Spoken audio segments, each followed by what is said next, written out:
Quando eu tinha 14 anos, vi a brecha pela primeira vez. A causa era a mais comum de todas, um acidente de tráfego. Uma pequena van Ucomana em forma de caixa, isso foi há mais de 30 anos, os veículos nas estradas de Ucoma eram muito menos impressionantes do que são agora, havia derrapado. Ela estava viajando por uma estrada cruzada, e um bom terço dos carros naquela área era bege. Se a van tivesse se endireitado, os motoristas bege teriam reagido de maneira tradicional a um obstáculo estrangeiro tão intrusivo, uma das inevitáveis dificuldades de viver em cidades cruzadas. Quando um ucomano tropeça em um bege, cada qual em sua própria cidade, se um cão ucomano sai correndo e cheira um passante bege, uma vidraça quebrada em Ucoma deixa o vidro no caminho de pedestres bege, em todos esses casos, o bege, ou o ucomano, na circunstância inversa, evita a dificuldade estrangeira da melhor forma possível, sem reconhecer sua existência. Tocam nela se preciso for, embora seja melhor não. Tal não sensação estoica educada é a forma de lidar com os protubes. Essa é a forma bege de chamar as protuberâncias de outra cidade. Existe um termo ilitano também, mas eu não conheço. Só o lixo é uma exceção, quando fica velho bastante. Jogado no pavimento cruzado ou soprado para uma área alta de onde foi deixado, ele começa como protube, mas depois de um tempo suficientemente longo para se desvanecer e a escrita ilitana ou bege ser obscurecida pela sujeira ou clareada pela luz,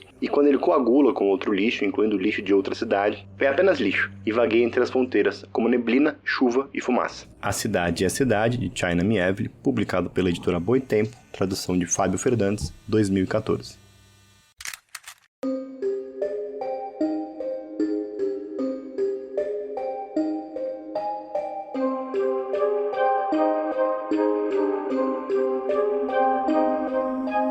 Olá, eu sou o Arthur Marqueto e estou aqui com o Jorge Amaral e Ana Raíssa para mais uma leitura estranha. No dia de hoje a gente vai falar sobre o urbano, o estranho, partindo da obra do autor China Mieville, chamada A Cidade é a Cidade. Vale lembrar que esse é o último episódio da primeira temporada. Recentemente a gente supostamente atingiu o nosso financiamento coletivo, estávamos em 315. Eu acho que alguém aí foi pra brecha. Exato, o financiamento está em 295, 98,3% nesse momento que gravamos. Então, se vocês gostarem dos episódios e quiserem que a gente volte para a segunda temporada, fica a sugestão, o convite para apoiar e fazer a manutenção do projeto. Logo, logo anunciamos uma provável segunda temporada e também planos para uma segunda meta.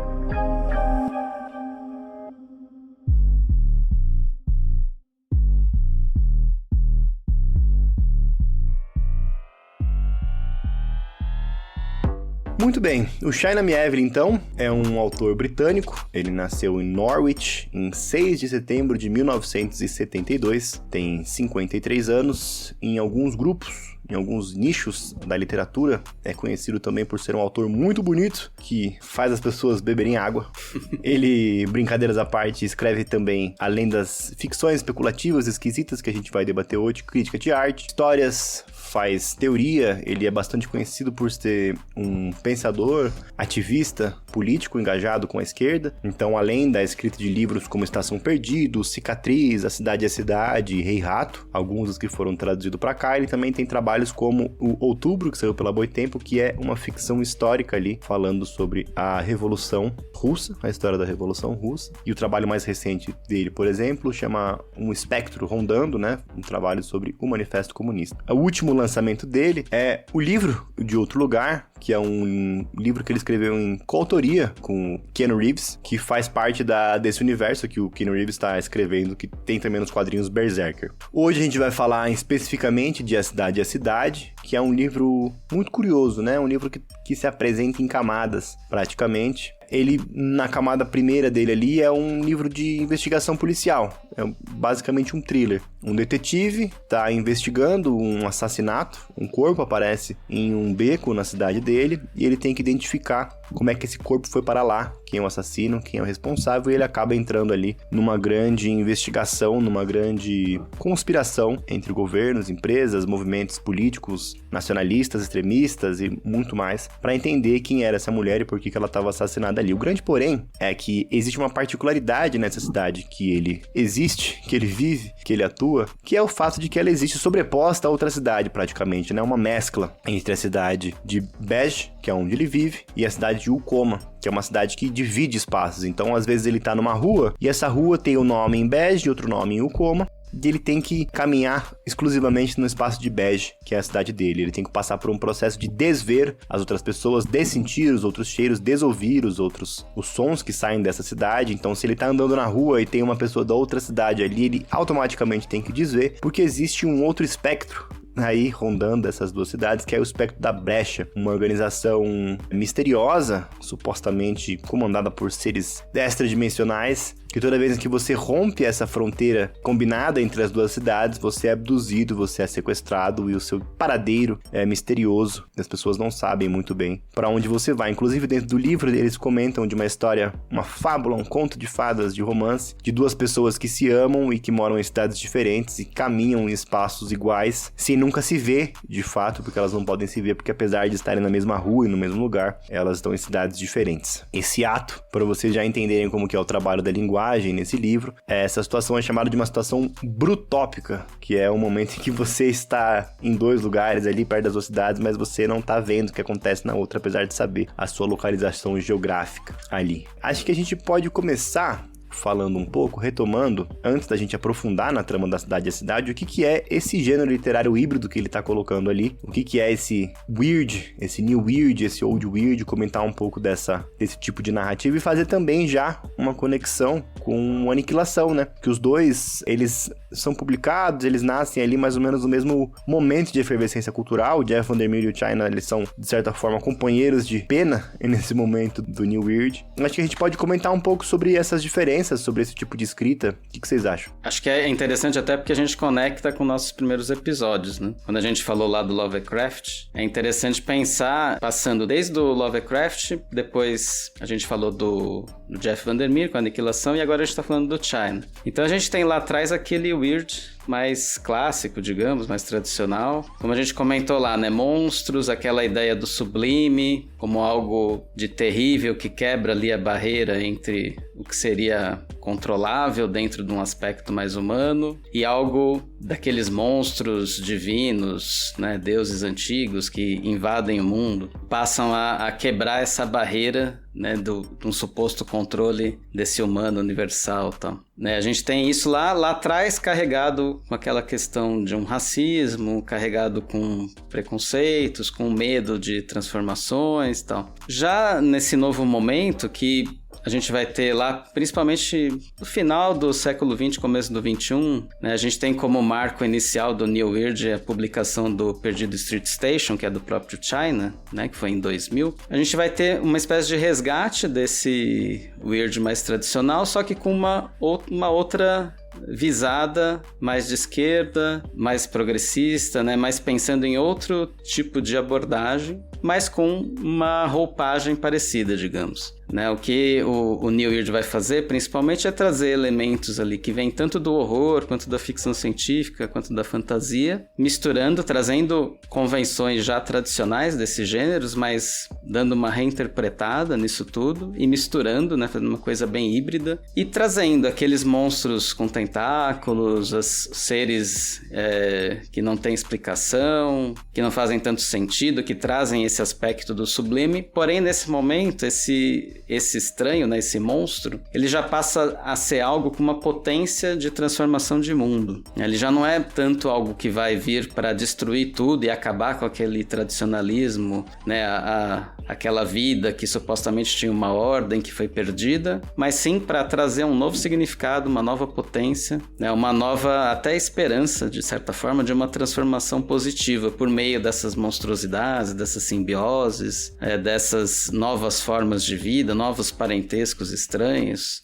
A gente falou bastante disso em relação à Aniquilação, que traz isso ali bastante visualmente, ali, né, com a área X e tudo. No Estação Perdido, do China, isso também fica bem claro, que ele vai trazer um mundo secundário, uma fantasia, que ele até em entrevista recente disse que ele queria fazer algo completamente diferente da tradição do Senhor dos Anéis, mas que ainda fosse uma fantasia. Então ele traz lá um mundo que não existe, que ele criou, mas que tem um aspecto político importante, e até nesse ponto, às vezes lembra um pouco que seria uma distopia, porque traz lá todas as estruturas sociais, culturais, né? Mostra como tudo funciona naquela cidade, uma cidade que é muito grotesca e tem uma personalidade própria, então tem todo um horror passando ali, né? Constantemente, uma coisa meio horrível, meio corpórea, de um horror bastante físico também. E vai, né, com isso, trazendo criaturas diferentes, monstros que não existem, em vez das tradições, né, de vampiro, lobisomem, nessas tradições, né, de criaturas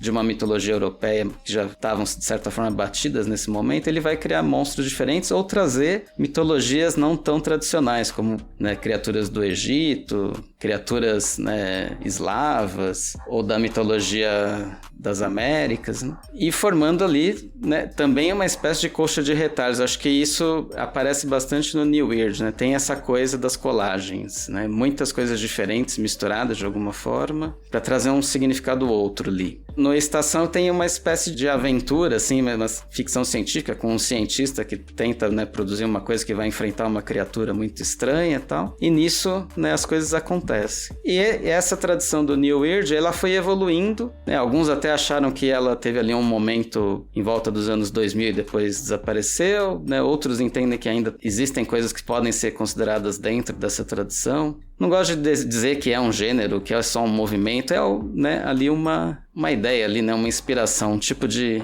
inspiração que partiu de um certo grupo, mas que com o tempo foi se transformando em outros gêneros. Então, né, o próprio Jeff foi para um caminho mais da ecologia, o China publicou A Cidade é a Cidade, que é um thriller, ele também fez literatura infantil, infanto-juvenil, fez outros tipos de ficção científica, né? Foi trazendo outras experimentações. Mas ainda tem essas misturas, né? A gente tem a coisa da brecha, que é uma coisa um pouco incompreensível, tem as cidades que se mesclam, e ao mesmo tempo tem um thriller quase noir ali, resgatando e mudando essa tradição, né? Também do gênero literário. Acho que tem algumas coisas interessantes também da gente pontuar nessa movimentação. Eu gosto de pensar esse weird, new weird, ou estranho, né? O estranho, como às vezes eu chamo, como um tipo de literatura que vai apontar, em alguma medida, que as ferramentas que a gente tem de percepção daquilo que a gente chama de realidade, ou do que a gente entende como real, são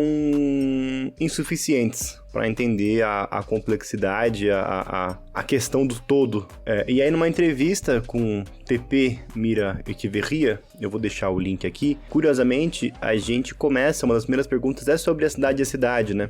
Eu tava perguntando como é que ele entendia essa mudança de abordagem do estranho, e aí ele fala muito de como esse New Weird, ele gira ao redor do subjetivo, não do objetivo. Então, nessa primeira fase do estranho, a gente tem, por mais que seja insuficiente, os deuses estão lá. Eles não são aquilo que a gente entende, mas é uma realidade concreta que tá ali, né? Já aqui, a gente tem essa chave que muda, né? Essa questão do subjetivo. Muita gente vai falar dessa construção desses outros tipos de gênero como a criação de um mundo secundário, como um mundo que não é o real. Mas eu acho que o mais importante pra mim tá nessa virada, assim. A gente não tá pensando em como o mundo se constitui, mas em como a gente, enquanto sujeito, se constitui, né? A gente troca do objetivo pro subjetivo. A gente passa a entender que não tem uma regra pro que é a realidade, o que é o simbólico. Por isso que eu acho que tem tanto da própria questão da linguagem dentro desses dois livros que a gente tratou, né? Do Aniquilação e do A Cidade é a Cidade, que a gente vai ver hoje. E aí, logo na segunda pergunta, a gente fala de A Cidade é a Cidade, e aí ele vai falar de como A Cidade é a Cidade é um jogo constante entre o subjetivo e o objetivo, porque ali existe uma objetividade da construção da cidade, mas que ela é construída a partir dessa subjetividade consensual. Ou seja, as cidades ali, elas existem objetivamente, mas ela é construída a partir do jogo social que estão todos jogando ao mesmo tempo. Existe uma literalização, né? É uma coisa literalizada de uma ideia. Acho que o New Weird tem bastante dessas literalizações. Exato. E aí ele inclusive fala que é um conceito que ele relaciona com o existencialismo, né? De que, enfim, você não consegue desexistir ou desnascer depois que você tá nascido, mas você consegue fazer essa mediação, né? Ele inclusive acena pro final do livro falando que sempre existe um terceiro elemento mediador entre esses dois pontos, né? Seja as figuras que a gente vai ver, ou seja, a própria ideia da sociedade. Eu queria saber como é que foi esse percurso, agora pensando nesse percurso da primeira temporada. A Ana, ela vive falando que ela tá aqui de de ouvinte, de quase uma cobaia. O que eu discordo, mas ela se colocou nesse lugar em alguns momentos. Eu queria saber como é que foi esse percurso pra você de sair do Lovecraft, chegar agora em Vandermeer e Mieville. Como é que você tem sentido essas mudanças no tipo de textualidade? Será que ela quer desver tudo isso, né? Vai ficando cada vez mais estranho, né? Tem hora que você fica assim... O Aniquilação, eu vou dizer pra vocês que esta noite eu sonhei com esse livro. Então, assim, ainda estou lá. A coisa vai ficando... É muito interessante ver esse caminho, né? Pensando por essa linha aí que o Arthur traçou. Como os autores bebem nessas mesmas fontes, mas a partir de outras leituras de cada um ou de outras experiências como escritor e tal, mesmo as fontes se transformam, porque o comum seria pensar assim, né? As fontes são as mesmas e o produto se transforma em outra coisa, mas eu sinto que essas fontes também se transformam. O tipo de abordagem que é dado é muito diferente, né? No Aniquilação fica essa impressão, né, de que ele pegou uma coisa, sei lá, bem Lovecraftiana e caminha muito pro lado da ecologia, que depois vai ficar, né, o autor vai trabalhar mais, mas naquele momento você fica assim, olha, é uma outra abordagem daquilo lá, né, o monstro, o mal indizível, o que eu não entendo, oh meu Deus, o horror, o sonho, as pessoas enlouquecem, nananã. Porém, go green. É ótimo. Aqui no China tem muito dessa literalidade. Depois a gente vai falar da linguagem um pouquinho também, porque eu tenho minhas críticas. Não necessariamente negativas, né? Mas críticas. Ele tenta trabalhar um pouco com a forma também, né? E tem essas questões da literalidade. É muito difícil fugir da interpretação óbvia, desver, né? Vamos usar o léxico do livro. Você desver a interpretação óbvia, por exemplo, nesse caso, que seria as realidades sociais da cidade, que aquela foto, de quem é aquela foto? Que você tem um pedaço de uma favela e um pedaço de uma área nobre que eles são divididos por um muro, e aí você tem varandas com piscina e embaixo uma favela. Porque essa é a leitura óbvia e superficial, mas ela não é uma leitura que você não consegue não fazer.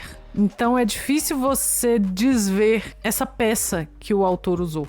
E de outras formas, né? A linguística, por exemplo. Eu lembrei muito do turco quando ele fala da língua, porque o turco, por muitos anos, ele foi escrito com o alfabeto árabe. E depois do Ataturk, acho que ele chega a falar do Ataturk, né? No livro. Eles passaram, né, com esse processo de que não, nós não seremos um país atrasado. O futuro é ali. Vamos usar o alfabeto com algumas adaptações mais o alfabeto românico e não o árabe mais, então só os estudiosos hoje em dia leem turco em árabe. Então é como se você conseguisse ver a trama de um tecido. Então você fala assim, isso é aquilo. Mas quando você se afasta um pouquinho, você olha o todo, você fica estranho. Você é estranho, o texto é estranho, o que ele quer dizer é tudo estranho. Teve uma entrevista dele que eu vi, que o China fala que ele gosta, e ele tenta colocar nos livros dele, e ele colocou na Cidade é a Cidade. Aliás, eu adoro esse título, eu sempre quis ler esse livro por causa desse título, porque eu acho tudo. E vamos saber que é o que é a cidade é a cidade. Ainda tem mais uma coisa aí. Que ele fala que gosta, enquanto leitor, de não conseguir acompanhar tudo da história. Então, assim, estão acontecendo coisas, são muitas coisas, e eu não peguei 20% disso, ou a metade. E que tudo bem. Então, ele tenta colocar essa estranheza no livro dele. E foi como eu me senti. Tinha hora que eu falava assim, não, isso aqui eu vou passar, tem alguma coisa acontecendo aqui, mas eu não peguei ainda. Aí depois você volta e... ok. A primeira vez que fala da cópula, né, que é um centro de convenções, é um prédio em comum, aí você fica assim, eu não entendi isso. Aí da segunda vez que eles voltam lá, ok. É como se você visitasse aquele lugar a segunda vez e entendesse um pouco melhor.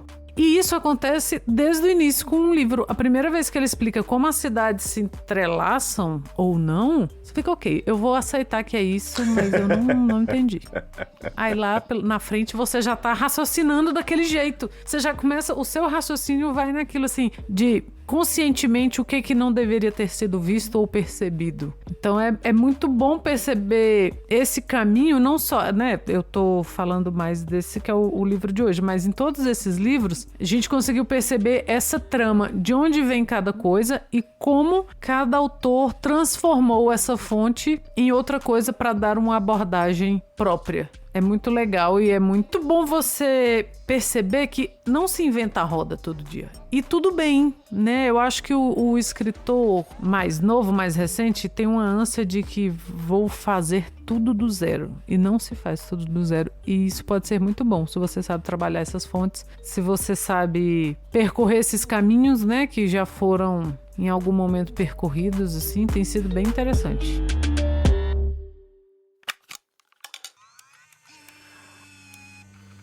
Os primeiros anos da vida de uma criança Bess, presumivelmente de uma Ucomana, são um intenso aprendizado de pistas. Nós aprendemos estilos de vestir, cores permitidas, jeitos de caminhar e posturas muito rápido. Antes dos 8 anos aproximadamente, pode-se confiar que a maioria de nós não vai fazer uma brecha de forma embaraçosa ou ilegal, embora, é claro, uma licença seja concedida às crianças sempre que elas vão para a rua. Eu era mais velho que isso quando levantei a cabeça para ver o resultado sangrento daquele acidente de brecha. E me lembro de ter lembrado daqueles arcanos e de que eles eram uma palhaçada. Naquele momento, quando minha mãe e eu e todos nós não podíamos deixar de ver o desastre Ucomano, todo aquele cuidadoso desver que eu havia recém-aprendido foi pelo ralo. Em segundos, a brecha veio. Formas, figuras, algumas talvez já estivessem lá, mas que mesmo assim pareciam se coagular a partir de espaços entre fumaça do acidente, movendo-se rápido demais para serem vistas com clareza, movendo-se com autoridade e poder, tão absolutos que em segundos controlaram e contiveram a área da intrusão. Os poderes eram quase impossíveis, pareciam quase impossíveis, de decifrar. Nas margens da zona de crise, os Bess e, eu ainda não podia deixar de ver, polícia Ucomana estavam afastando os curiosos em suas respectivas cidades, passando fita na área, isolando gente de fora, selando uma zona dentro da qual suas ações rápidas ainda eram visíveis. Embora meu eu, criança, tivesse tanto medo de vê-las, a brecha, organizando, cauterizando, restaurando.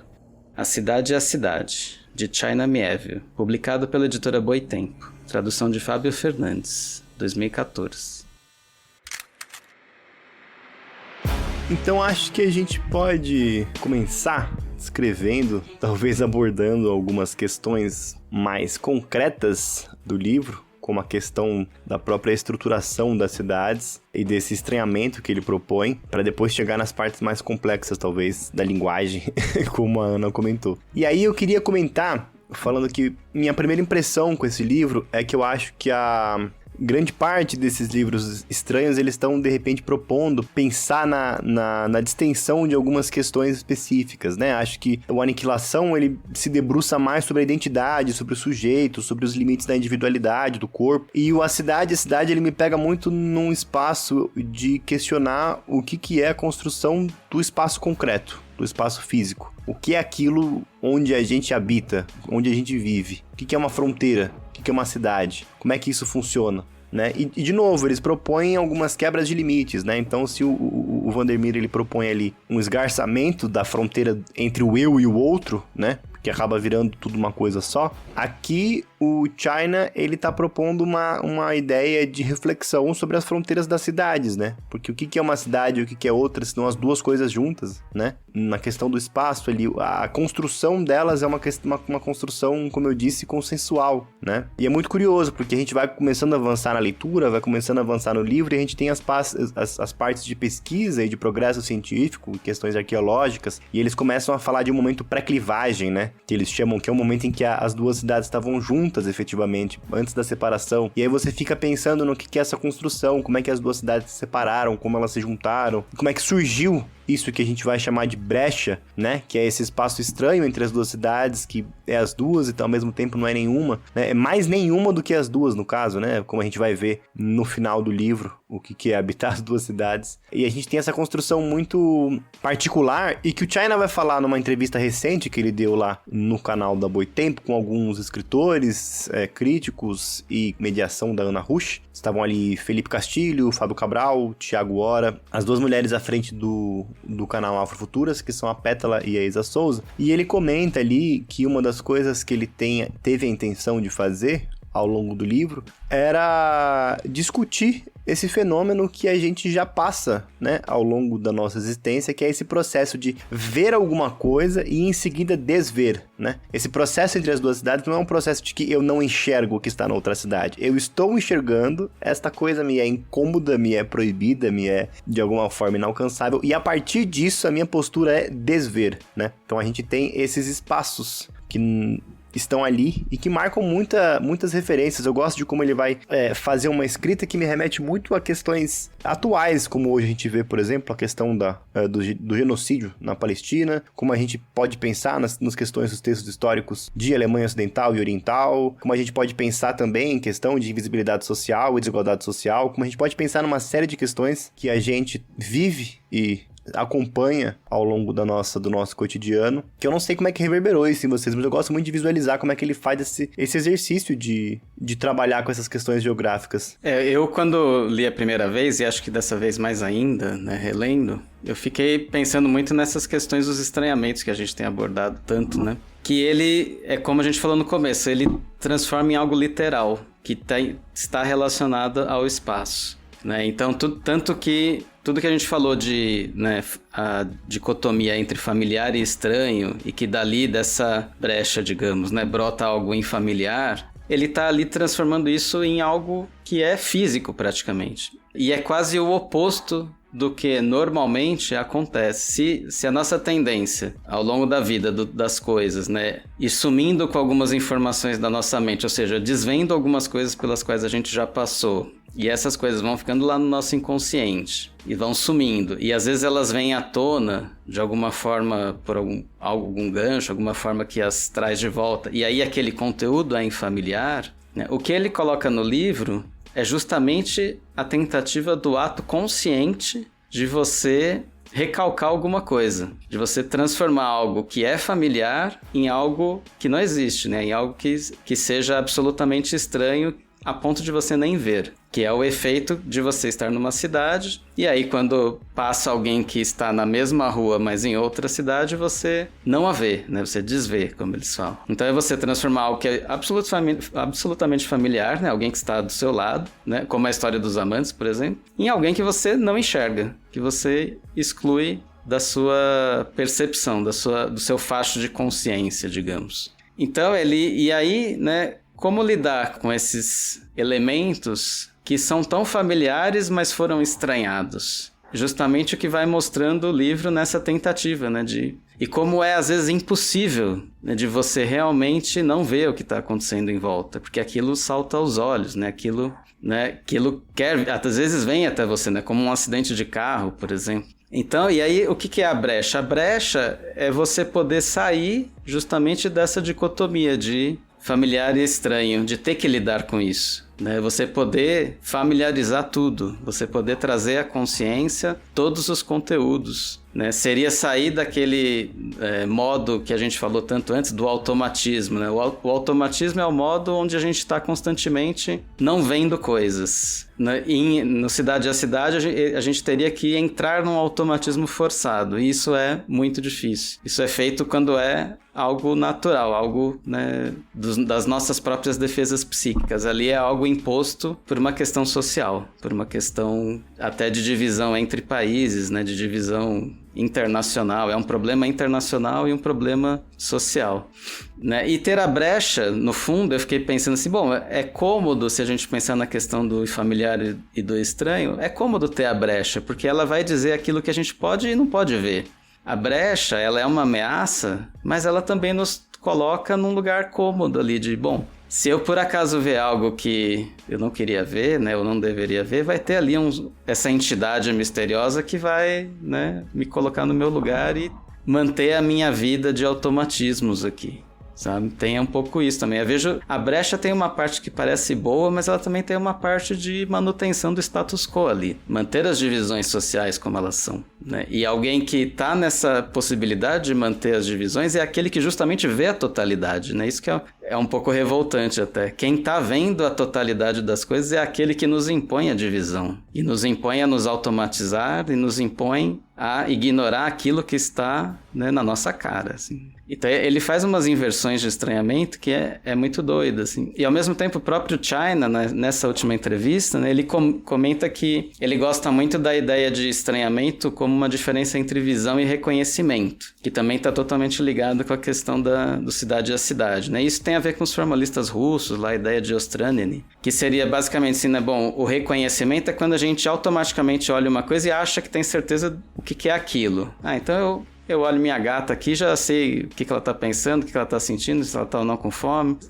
Bom, é um gato, então é assim, se comporta de tal jeito, né? E a visão é quando a gente tá olhando alguma coisa como se fosse pela primeira vez, com aquele olhar infantil, né? Com aquele olhar aberto a todas as possibilidades possíveis ali naquele ser ou naquela coisa que a gente tá olhando.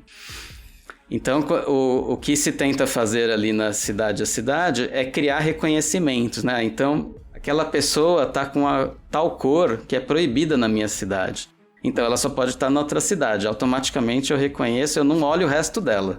Se eu olhar o resto dela, é brecha. Ah, eu senti o cheiro. Tá bom, esse cheiro aqui, reconheci, não é da minha cidade. Então, não tô nem mais sentindo mais esse cheiro. Descheirei o cheiro. E vai criando reconhecimentos, ou seja, vai fazendo as pessoas pararem de ter a visão do que é real, né? Do que é de verdade cada coisa. E na brecha eles enxergam, quando ele tá na brecha que ele passa a olhar, tal pessoa anda de tal jeito, olha, é diferente do que anda o outro ali, o trejeito, não sei o que, ele começa a ver, né, de verdade o que diferencia as cidades, que até então era puro reconhecimento, era puro automático, era só, isso e acabou. E é isso que leva aos preconceitos, né, aos racismos, às ideias preconcebidas, aos tradicionalismos que não nos permitem ver o novo, né? Ver a diferença, ver o que é de verdade a realidade e não aquelas ideias todas que a gente só reconhece o tempo todo. E o China diz que isso é a grande sacada da ficção e da arte,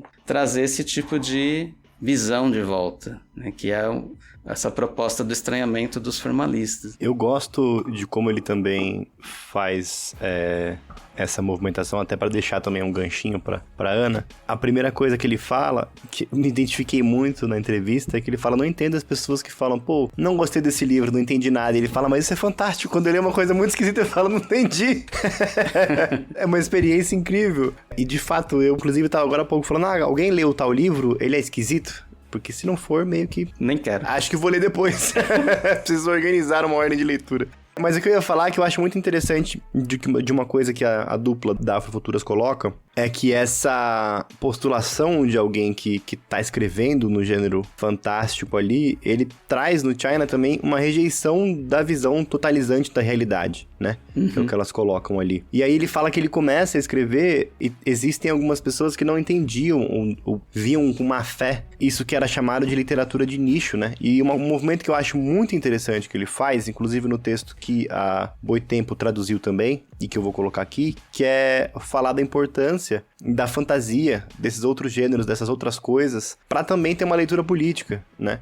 Ele vai falar sobre o marxismo e a fantasia, que é o nome do texto. E eu gosto de como ele traz essa leitura pra dentro dos textos dele, né? Uma coisa que a Ana falou que me pegou muito nessa segunda leitura do livro é como ele consegue construir uma cidade cheia de vida, cheia de facções, cheia de coisas que estão acontecendo em segundo plano e que nem sempre você vai conseguir acompanhar. Mas o bagulho tá ali, tá fervendo. Tem movimento nacionalista, tem movimento de integração, de unificação, tem gente racista, tem célula terrorista, tem grupo de gente fazendo um cafezinho numa cidade, sei lá, tem um monte de coisas acontecendo ao mesmo tempo na cidade que a gente vê só um trecho que tá ali. E que ele coloca tudo isso muito marcado pela leitura política dele, né? Eu falei de gente racista, de nacionalista, de fascista, etc, porque ele em si tá fazendo críticas e apontando questões ali sobre essa leitura dele e que inclusive acho muito interessante como ele trabalha a resolução desse caso de detetive, né? Porque a gente vai entrando, a gente vai descobrindo uma conspiração que tá ali e aí ele vai trabalhar essa conspiração de um outro jeito no final pra apontar quem é o verdadeiro culpado. E você fala,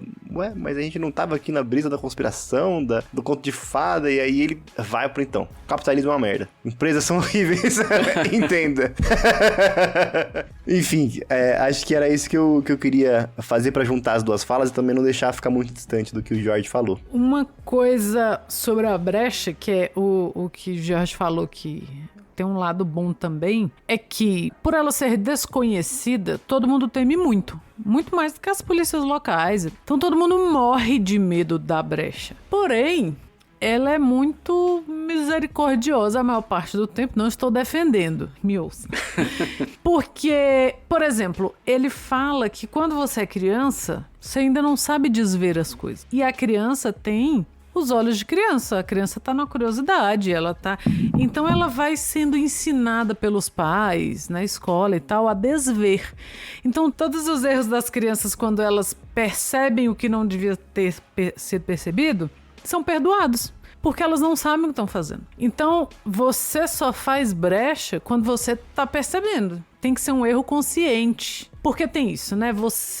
Existe a brecha, e você pode ser brecha e você pode fazer brecha. Estar em situação de brecha ali. Então mas vai dar certo, gente. Vocês vão entender. Então, quando eles recebem estrangeiros, por exemplo, os estrangeiros passam por um treinamento. Aí falou que era um treinamento de 2 semanas. Eu não ia treinar 2 semanas pra visitar lugar nenhum. Eu já não quero sair da minha casa. Se eu tiver que passar por um treinamento de 2 semanas, me desculpe, seu país aí não vai me ver. Mas as pessoas passam por um treinamento. Mas mesmo os erros que elas cometem, as brechas que elas cometem depois, durante a visita, são perdoadas porque a brecha percebe que são honest mistakes. Desde que seja sem querer, né? Desde que seja sem querer. Se você percebe e você já desvê, aí você vai, né, é aquela perdão. Mas se você não percebe, tudo bem. E tem determinados lugares nas cidades em que essas cidades se tocam muito abertamente. Então é permitido você perceber a outra porque não tem como não diferenciar. Não tem como você fingir que não tá vendo. Não tem como você desver. E nesses lugares, o educado, digamos, seria só você não citar. Então você não precisa exclamar, no meu Deus, olha ali, aquela ponte de vidro. Não, é só, você viu, não tem como desver, porque é a única ponte pela qual você vai passar, mas aí você fica caladinho ali, tá tudo bem. E não encara muito, né? Não encara muito, não a ponte.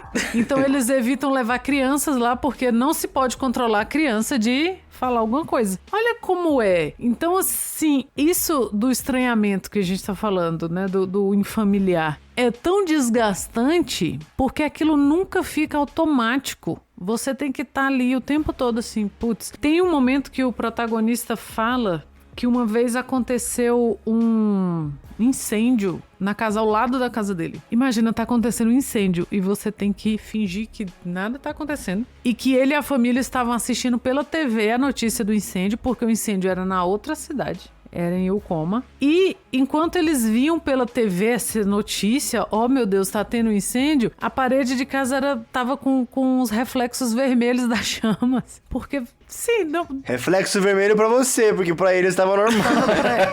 Reflexo vermelho é brecha. É brecha, pode. Tava só ali, nossa, tô vendo pela TV. Porém, aí me pegou demais, eu cheguei a comentar, acho que foi hoje que eu falei isso, né? Me pegou demais que, assim, passou um cachorro, você não vai brincar com aquele cachorro é de outra cidade, você não viu o cachorro. Não, ele não existe. Porém, se for lixo e aquele lixo foi abandonado, aí é obrigação das duas cidades, porque senão aquele lixo vai apodrecer e vai ter... Então, assim, o lixo é perdoado, o serviço de limpeza de uma cidade pode recolher esse lixo da outra. Se você, sei lá, foi parcimonioso ali, caiu um papel no chão da outra pessoa e ela é de outra cidade, mas se você resolver catar e jogar no lixo, ou tem lixo abandonado e você resolve limpar ou ligar para o serviço da prefeitura, tudo isso pode acontecer com o lixo. com todo o resto, você tem que fingir normalidade. Você não tá vendo o que tá acontecendo, você não tá cheirando, você não tá, sabe? É muito... Você vai ficando cansado de saber as regras, porque é uma fronteira burocrática. Então, ele fala também em determinado momento que ele tinha que ir numa casa que era ao lado da casa dele e ele não podia simplesmente sair na porta e entrar na outra. Ele tinha que pegar o outro caminho, porque essa casa virtualmente não está do lado da casa dele. Então, era um outro caminho, numa outra cidade. Ele tem que ir para a alfândega, né? Ele tem que fazer Tinha que ir para a alfândega, era uma viagem internacional, assim, e era só ali, do ladinho. Então, é uma fronteira burocrática. Como funciona, né, isso? E a brecha, ela tem a visão total daquilo. O cidadão sabe que é possível ter uma visão total, mas também você vai ali fazendo o que você foi ensinado. Você desvê pra você não sofrer uma punição, porque você também não sabe o que vai acontecer, vai que um dia você desaparece. E onde é que você vai acordar? Você não sabe. E aí tem umas histórias. Nossa, aconteceu tal coisa, ou sumiu, ou morreu. Que é o que acontece com uma das protagonistas, a protagonista morta, né? Que é uma moça que aparece morta, e eles começam a investigar ali e falam, ué, mas como que essa mulher morreu? Ela não existe aqui, esse crime não aconteceu aqui, não há rastro aqui, bababá. Fingindo ali que não sabe, porque aí um momento você tem que começar a admitir. Então, ela foi morta na outra cidade. E agora a gente tem que devolver burocraticamente esse crime pra lá. Eles têm que investigar. E aí chega lá e eles falam assim, então, mas não foi aqui não, hein? E agora? Quem é que vai cuidar disso? Porque você tem todo esse caminho burocrático, automatizado, ou que deveria estar automatizado, de coisas acontecendo e tentando não fazer brecha ali. Porque você tem vários momentos que ele fala assim, eu tava olhando para um lado, quando eu percebi eu tava olhando para uma pessoa e eu não devia estar olhando ali, aí eu tive que desver e tal. Você não pode nem parar o olhar assim, no outro lado da rua, que daqui a pouco você, vi mais do que eu devia. Mas eu gostei muito de como... Porque, assim, uma das cidades, ela é extremamente parecida com a cidade do leste europeu e a outra é muito parecida com a cidade oriental. É muito parecida, sei lá, com... E, curiosamente, uma das duas recebe capital estrangeiro dos Estados Unidos e a outra não muito. Não muito. E uma é bem mais desenvolvida que a outra. E a que parece muito com o Oriente Médio é a desenvolvida, né? Não é a europeia. Até porque o europeu não considera leste europeu muito Europa, né? Porque a fronteira burocrática do que é considerado ocidente, do que é considerado branco, ela também é fina ali, né? Então, bem a cidade é cidade. Tá na brecha. Então, e aí, a cidade, como toda cidade, ela não escapa de receber imigrantes. Ela recebe imigrantes. E refugiados, né? Refugiados também. Recebe muitos refugiados. E aí eu gostei da solução que eles deram para os cafés da cidade. Que você tinha refugiados judeus, refugiados árabes, que queriam abrir o negócio, porém, eu não tenho como alugar uma loja só minha e pagar os impostos. Vamos alugar a mesma loja. Essa loja vai ter 2 balcões, 2 atendimentos. Um lado vai ser halal, o outro lado vai ser kosher e a gente vai servir as pessoas aqui. E é assim. Cada um em uma cidade diferente, inscrições municipais diferentes. E aí tem uma hora que ele fala que chegou em um que ele ia sempre e ele conhecia os 2 donos. Porque não tem como você não conhecer os 2 donos. Porém, neste caso, burocraticamente, elas são um estabelecimento só. Então, é mais barato porque cada imigrante está de um lado, cada refugiado está de um lado. Então, esses cafés têm até um nome específico, né? Que é um nome bem... Aí, de novo, a questão linguística, né? Ele faz uma coisa bem parecidinha com o turco, assim. E aí você pode, sei lá, ser atendido pelo lado judeu ou pelo lado turco. Não é árabe nesse caso do café. O café turco ou o café judeu? É isso ou é o café árabe? E aí, dependendo do lado que você esteja, você é atendido ali ou não pelo estabelecimento que está do seu lado da cidade. Mas é exatamente o mesmo lugar. É como... Eu gostei das explicações que as pessoas foram dando na internet. E aí teve alguém que falou que era como se você tivesse um mapa da cidade espelhado num papel arroz, um papel mais transparente, e você dobrasse invertido e olhasse contra a luz. E é isso, assim, é meio sua mão uma em cima da outra, assim. E aí você tem que passar a vida toda no vai e volta ali, o que é do meu lado. E aí se cria esse tipo de mecanismo de você treina as crianças até uma certa idade, você tem cores que podem ser usadas de um lado e não do outro, você tem sons e cheiros, sei lá, canela de um lado não se usa e do outro usa. Então você sente o cheiro de canela, aquele restaurante não era pra você estar ali. E é feito de uma forma, esse automatismo, ele é feito de uma forma que não é tão automático, vou falar de novo, né?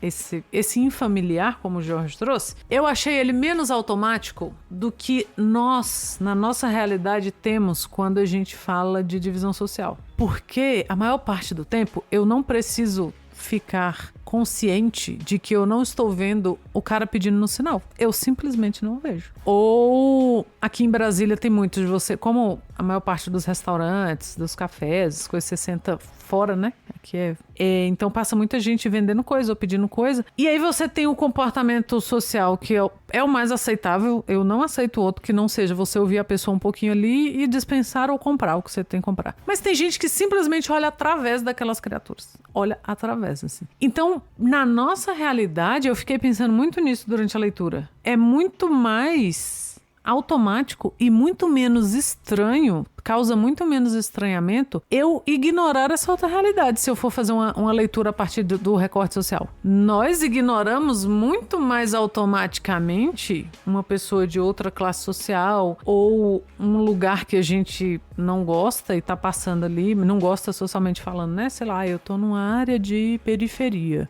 e eu não conheço, eu só passo, eu trabalho aqui, mas eu não convivo aqui, então eu não sei onde que tem mercado, onde que tem o bar, do que é nessa cidade, né? Eles vivem um estranhamento diário constante muito maior do que a gente vive, independente de onde a gente mora, independente de como sejam feitas essas divisões do nosso lado, né? Porque é o que o China tá levando a gente para chegar na resposta que o Arthur já deu, que é capitalismo.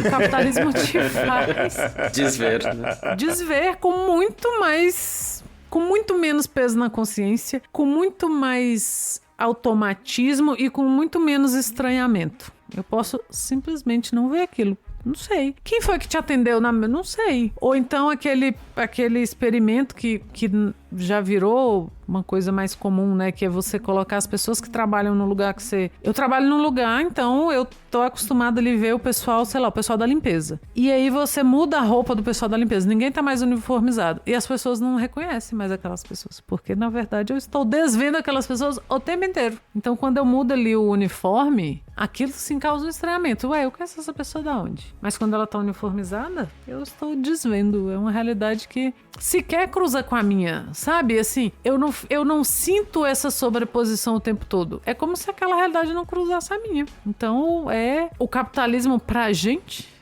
ele deixa essas relações muito mais... Chega a ser fluido. Chega a ser meio... sei lá, claro que eu não vou reconhecer o motorista do ônibus que eu pego.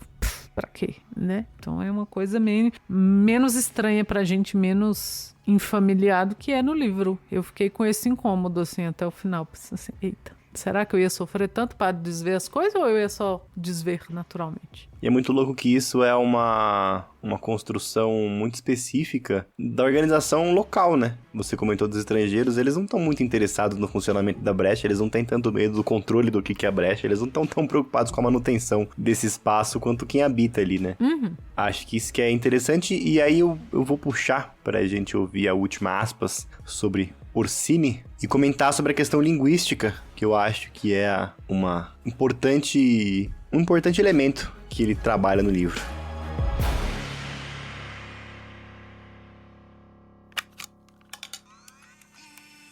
Como se isso não fosse mistério bastante, e como se 2 países cruzados fossem insuficientes, a pretensamente existente Orsini, nos andares superiores, nas ignoráveis casinhas em estilo romano, nas primeiras habitações de pau a pique, pegando os espaços intrincadamente juntados e desconjuntados que lhe foram alocados na divisão ou coagulação das tribos, a minúscula terceira cidade de Orsini se escondeu, excretada entre as 2 cidades-estado mais fortes. Uma comunidade de lordes imaginários, exilados talvez, em muitas histórias maquinando e fazendo coisas, governando com uma garra sutil e absoluta. Orsini era onde viviam os Illuminati, esse tipo de coisa. Algumas décadas antes, não teria sido necessária nenhuma explicação. Histórias de Orsini haviam sido clássicos infantis, junto com as tribulações do rei Chavil e o monstro marinho que veio do porto. Harry Potter e Power Rangers são mais populares hoje, e poucas crianças conhecem essas fábulas mais antigas.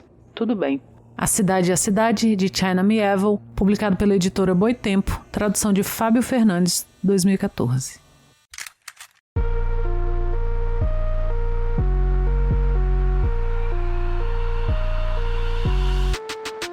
Acho que temos essa questão desse estranhamento contínuo do cotidiano, né? Que o Jorge e a Ana falaram, que o livro deixa bastante evidente, né? O Ostraniene, que o Jorge falou, de como a gente tá acostumado, tá automatizado com algumas questões, e esse livro, enfim, propõe a gente a fazer esse exercício de repensar algumas coisas automáticas, mas eu acho que também ele atua aqui em um ponto, e aí acho que vai um pouco pelo mesmo caminho do último bloco de aniquilação, que é uma proposta, podemos discutir se é bem feita, se tem sucesso, aonde chega, aonde não chega, de um trabalho linguístico muito complexo em relação às trocas, colagens e mesclas que ele faz ali. Então, se a gente tá lendo o livro nesse primeiro espaço que eu comentei, da narrativa policial, a gente vai ter algumas pistas de como ele faz essa troca pela descrição que ele coloca, pelo tipo de palavra que ele usa. Então, a gente tem prédios que são prédios esquisitos, porque eles têm colagem da arquitetura de uma cidade com a colagem de arquitetura de outra. Tem espaços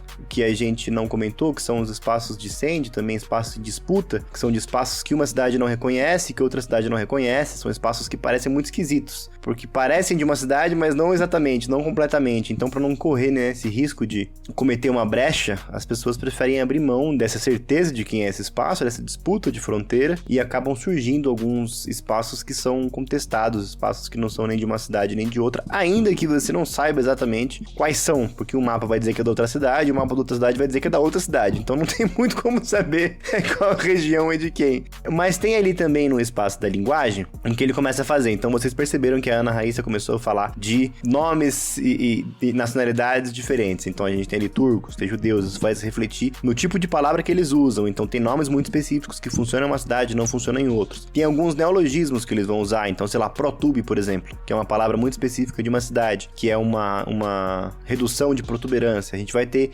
brutópico, que tem essa relação do espaço, né, do utópico com a questão ali do tópico, né, do topos, em relação ao que está acontecendo ali. A gente vai ter uma série de neologismos e de criação de palavras que está ali em ação. A gente tem uma notinha no final do livro, do tradutor, do Fábio, falando que tem um outro jogo, um outro exercício em questão, que você não percebe até o final do livro, que é o fato de que a gente está lendo um investigador que é de uma língua nativa fictícia, que é aquela do livro. Então o China também simula ali na escrita do romance uma pessoa que está escrevendo em inglês a partir de uma língua que não é a língua nativa. Então a gente já tem algum estranhamento na linguagem nesse nível. Então erros que parecem erros são questões propositais na escrita, né? Um exemplo que ele usa ali é um homem de idade média, né? Que a gente falaria mediana, e aí no texto ele coloca idade média como período, e aí ele coloca, isso é intencional, está no texto original, e a gente teve que aqui fazer um rebolado para conseguir manter essas esquisitices na prosa dele.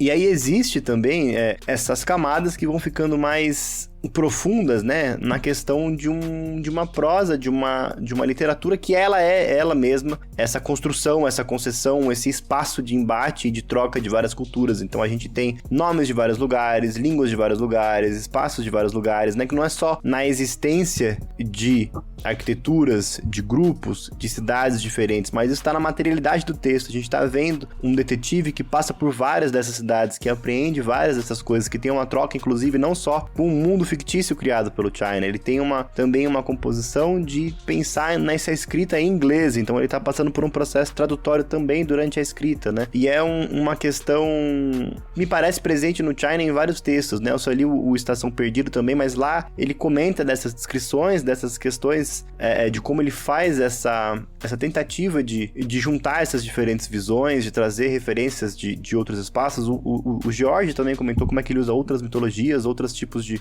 narrativas para compor os livros dele. Em uma das conversas a gente estava falando uma vez, eu acho que foi Ana Rush, que é quase uma prosa barroca, né, da quantidade de descrição e de tipos de palavra que ele usa ali, do vocabulário vocabulário que ele tá trabalhando, então é uma prosa que não é fácil de ler, não acho que seja fácil, mas eu gosto dessa proposta que ele coloca de pensar essa questão não só no âmbito temático, não só no âmbito do enredo, mas também na parte do estilo ali. Então, ele está trabalhando efetivamente com essas colagens. Eu tenho a impressão, às vezes, de que ler esses livros do China é quase como aquele exercício que eu fazia de recortar o Cebolinha, sei lá, a Mônica do gibi da Mônica, e tentar colocar ele em vários lugares. Parecem que são elementos que estão soltos e que ele foi reorganizando pra gente ler, que essa paisagem de colagem, de elementos que vão entrando nessa paisagem pra gente visualizar quase como se eles fossem estranhados, né? No sentido de distraídos, de soltos ali. Então acho que isso me pega muito no que ele escreve. Não é um texto muito fácil. Então,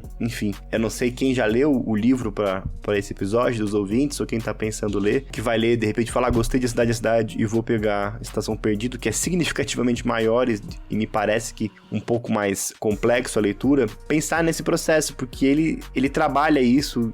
E eu gosto muito de como ele faz, apesar de não saber se ele atinge 100% do que ele gostaria, né? Não sei como que é para outras pessoas. Já tive relatos de leitores que começaram a ler e falaram, olha, não vou conseguir ler Estação Perdida não agora, porque pesou um pouco aqui e não tô conseguindo progredir. Queria saber como é que é para vocês essas questões, como é que vocês enxergam esse desenvolvimento da linguagem. Eu tava lembrando aqui, né, no Estação Perdido, tem um personagem que vem de outro país, né? Então tem essa questão também, né, do deslocamento entre o mundo, assim, né? Que no Cidade a Cidade é e não é deslocamento. Mas no Estação Perdida ele é um personagem que vem de outro mundo, que é um personagem não humano. E ele também tem outra língua dele lá, né? Mas ele consegue falar a linguagem da cidade, onde acontece, né, a narrativa principal, porque ele leu em uma biblioteca itinerante que andava pelo mundo autores antigos daquela língua. Então é como se tivesse aprendido português lendo José de Alencar, né? E viesse falar com a gente hoje, assim. Então ele cria ali, né? E aí as falas desse personagem, e até ele tem capítulos inteiros narrados em primeira pessoa por ele mesmo, estão todas nesse estilo antigo, né, de linguagem. E o que não casa bem, né? E aí a questão da colagem que o Arthur falou, né? Cria um deslocamento ali entre o que se espera daquele personagem, que é mais bruto, é um guerreiro,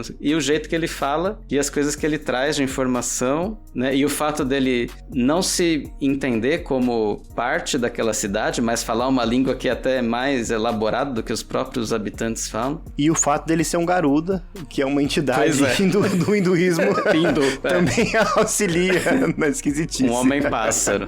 Então é uma junção de várias coisas, todas meio deslocadas, né, que cria esse efeito de uma colagem que parece que não tá, né, com as bordas certinhas umas sobre as outras, assim. E eu acho que no Cidade a Cidade isso acontece também, né, talvez de uma forma um pouquinho mais sutil, né, não é tão óbvio assim, né, na cara, mas tá ali, né, em cada parágrafo, nos tipos de descrição, nos tipos de maneirismos, né, no fato do personagem investigador tá sempre falando que, eu falo aqui, começo a falar em inglês com a pessoa, depois passo por uma língua, depois passo para outra, e isso vai confundindo e ao mesmo tempo criando ali uma espécie de identificação entre os personagens. E ele usa muito a linguagem e esses elementos, né, que são de uma cidade e da outra, como também uma função de identidade muito forte, né? Então é isso, uma pessoa de uma cidade, ela tem uma identidade cultural extremamente marcada. E isso tá na linguagem, tá nessas palavras, no que ele fala ou não fala, né, nos temas abordados ou não abordados,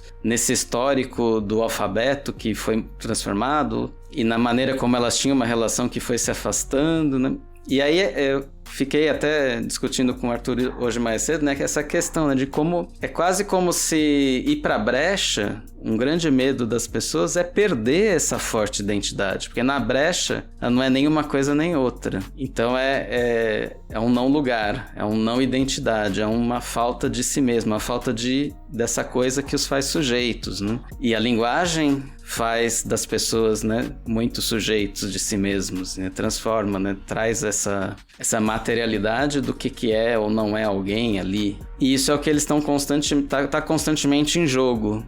Bom, se eu passar da minha cidade para outra, eu tenho que abrir mão desse jeito de andar, desse cheiro, desse gosto, dessa linguagem, dessas palavras, dessas cores, né? Até as cores são proibidas entre uma cidade e a outra. Então também tem muito essa ideia, assim, né? Bom, mesclar ou não mesclar, né, as identidades. Perder ou não perder, mesclar. E aí pode ter também por trás uma discussão sobre globalização, né? Globalizar, né? Colocar a brecha para fora, assim, né? Eliminar a brecha, mesclar tudo. É o quê? É acabar com essas identidades? É mesclar? É criar uma identidade nova? É o Orsini, né? É fazer uma terceira cidade, né? É melhor ou pior, né? Ninguém ali sabe a resposta disso. Então e isso aparece constantemente no texto. E eu fiquei muito curioso de ler a versão em inglês para ver como é que fica essa coisa do personagem que fala o tempo todo que não fala inglês direito. Meu inglês é meio mais ou menos porque faz muito tempo que eu fui para Londres. Faz décadas que eu fui para Londres e agora eu falo assim mais ou menos e tô aqui narrando em inglês, né? Então deve ser também uma outra experiência pra gente. Mas isso eu acho que funciona. E aí sendo, né, falando do que o Arthur falou, não sei se funciona ou não funciona. Bom, às vezes funciona, às vezes vai para um estranhamento que nos faz nos perder um pouco. Mas também não sei se isso é de todo ruim, assim. Não entender às vezes é bom. Essa questão do inglês, né, dele estar falando uma língua que não é a dele, eu confesso que eu senti isso, não ao longo de todo o texto, mas em blocos. Então, sei lá, quando ele fala, uma pessoa, chegou aqui uma mulher de idade média, não sei o que, aí você percebe que naquela parte ali ele usa mais esses estranhamentos, né, do que você consegue identificar de que seria um inglês incorreto, digamos. Mas não é ao longo do texto todo. Aí eu não sei se em inglês também é assim. Então era o que eu falei, que eu tinha uma crítica à linguagem, era essa crítica, assim, de que ficou meio localizado, sabe? O resto do tempo, o que traz o estranhamento é mais o léxico, mais o que é dito e a palavra que é usada, tanto nessas palavras novas, quanto nos conceitos novos, né? Brecha. O nome da moça, né? Da assassinada, que primeiro eles usam lá a fulana de tal, né? Que é a Jane Doe. Seria, não sei se é Jane Doe em inglês, mas seria a fulana de tal, a gente não sabe o nome dela. E aí depois alguém fala, não, o nome dela é Maria.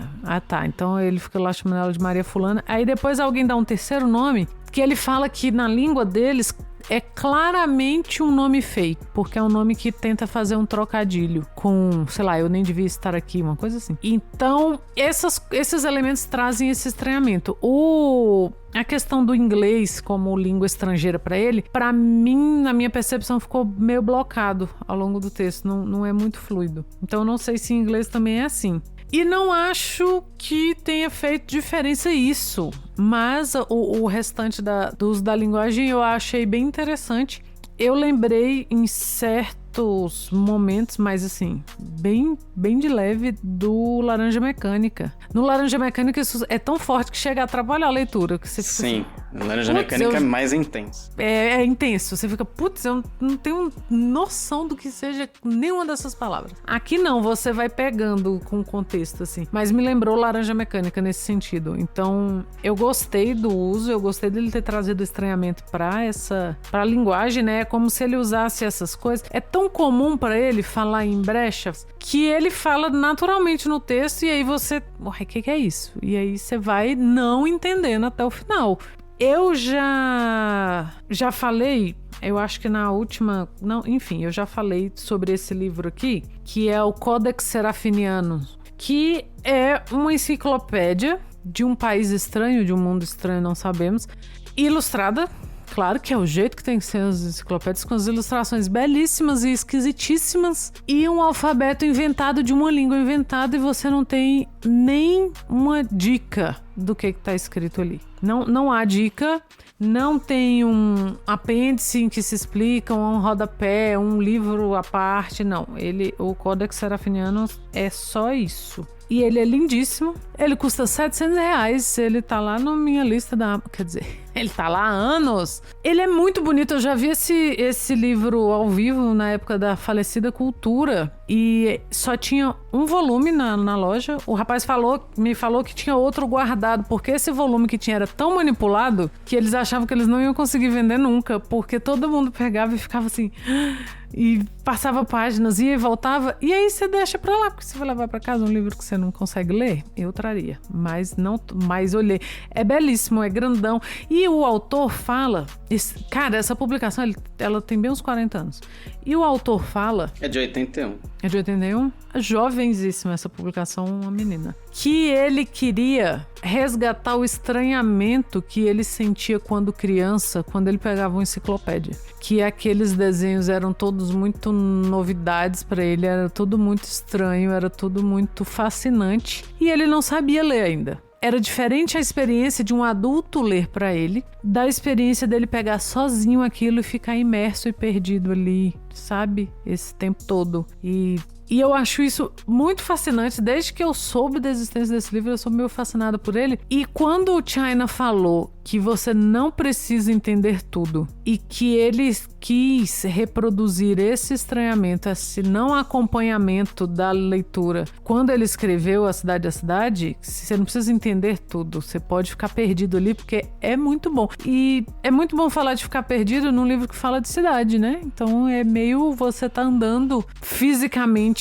naquela cidade, naquele mapa urbano, e você não conhece algumas coisas, mas você não deixa de entender outras ou de conhecer a cidade, porque você não entende, sei lá. Tem uma hora que ele fala que alguém tá com a camiseta das cores, que no país dele seria brecha, assim, ó, meia hora de brecha, de tanta cor proibida que tinha. Ele fala que a camisa do cara ali tá, meu Deus, quantos crimes. E nesse momento eles estavam numa reunião em que estavam pessoas dos dois países, então tudo bem, você não precisaria desver aquilo. Então é esse estranhamento do novo, né, eu não estou conseguindo acompanhar, mas eu estou gostando desse caminho aqui que o livro tá me levando, né? Então eu achei muito peculiar o China ter falado isso, porque me remeteu ao Codex, né? É uma experiência de leitura, sim, embora eu não entenda esse alfabeto e eu não saiba de que planeta veio esse livro. Ou de que cidades. É a visão versus reconhecimento, né, na prática. Sim, verdade.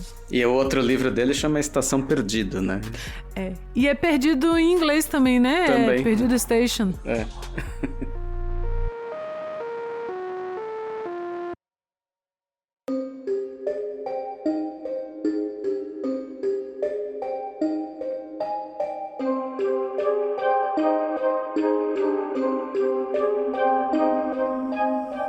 Bom, e para deixar todos nós mais perdidos, chegamos ao final da primeira temporada. Então, se você por acaso chegou agora, você pode ouvir os episódios antigos. Temos uma estrutura em temporadas, então se tudo der certo e o programa continuar renovado, esperamos retomar esses R$5 até o fim do próximo episódio. Esse semestre a gente teve um primeiro episódio de O que é Leitura Estranha, um segundo episódio de Lovecraft, O Encontro com o Estranho, um terceiro episódio sobre o Murilo Rubião e os sujeitos sendo estranhos, Julio Cortázar e o Estranho no Normal, Clarice Lispector e o Estranho no Cotidiano, e os 3 últimos episódios a gente falou de A Vegetariana, para falar um pouco desse estranhamento da sociedade, de Aniquilação, para falar um pouco do estranhamento na natureza, e A Cidade, para fazer um estranhamento urbano. Então a gente fez esse panorama temático para mostrar algumas possibilidades e fazer vocês acompanharem-nos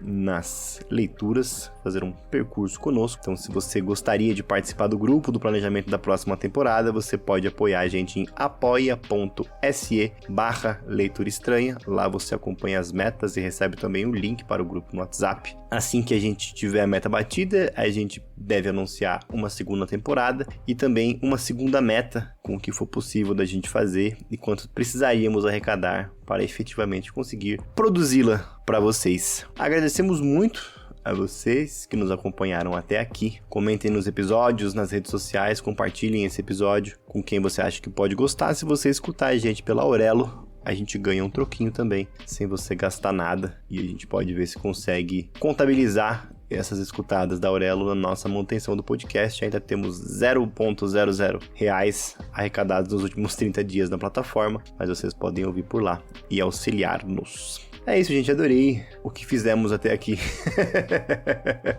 Foi imensamente estranho estar com você essa temporada. Exato. Foi bem estranho, foi bem esquisito. Adorei. 10 de 10, 5 estrelas. Muito bem. Temos o nosso selinho de Leitura Estranha carimbado. E a gente se vê, talvez, na próxima temporada para mais uma Leitura Estranha.